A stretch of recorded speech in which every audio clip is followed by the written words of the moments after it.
सिर्फ एक पक्ष की भाषा दिक्कत सीआरपीसी 406 के तहत किसी मामले को ट्रांसफर का आधार नहीं, सुप्रीम कोर्ट। सीआरपीसी की धारा 406 के तहत किसी मामले को केवल इसलिए ट्रांसफर नहीं किया जा सकता है क्योंकि पक्षकार उस अदालत की भाषा को नहीं समझता जिसके पास मामले की सुनवाई करने के लिए अधिकार क्षेत्र है। Subscribe to channel for legal update. Order की कॉपी डाउनलोड करने के लिए डिस्क्रिप्शन में दिए लिंक पर क्लिक करें एंड वीडियो को लाइक और शेयर करना न भूलें। अदालत ने ये कहते हुए राजकुमार साबू द्वारा दायर स्थानांतरण याचिका को खारिज कर दिया, जिसने सेलम की कोर्ट में लंबित एक आपराधिक मामले को इसलिए दिल्ली की एक अदालत में स्थानांतरित करने की मांग की थी कि वह तमिल भाषा नहीं समझ पा रहा है।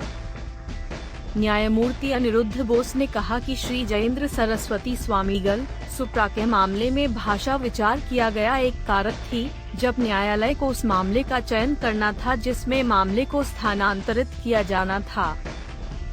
अदालत ने कहा कि याचिकाकर्ता द्वारा सेलम कोर्ट के अधिकार क्षेत्र की कमी के आधार पर नहीं बल्कि 1973 की संहिता की धारा 406 के तहत विचार किया गया है। किसी भी पक्ष की सुविधा उसके स्थानांतरण आवेदन की अनुमति के लिए आधार नहीं हो सकती। अदालत ने कहा कि किसी एक पक्ष की सुविधा उसके स्थानांतरण आवेदन की अनुमति देने के लिए आधार नहीं हो सकती।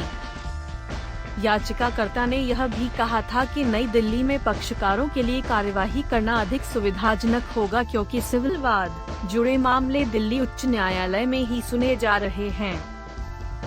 याचिकाकर्ता ने यह भी कहा था कि नई दिल्ली में पक्षकारों के लिए कार्यवाही करना अधिक सुविधाजनक होगा क्योंकि सिविल वाद जुड़े मामले दिल्ली उच्च न्यायालय में ही सुने जा रहे हैं।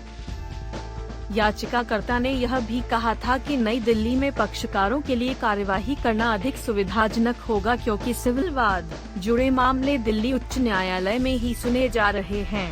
याचिकाकर्ता ने यह भी कहा था कि नई दिल्ली में पक्षकारों के लिए कार्यवाही करना अधिक सुविधाजनक होगा क्योंकि सिविल वाद जुड़े मामले दिल्ली उच्च न्यायालय में ही सुने जा रहे हैं। Thank you for watching.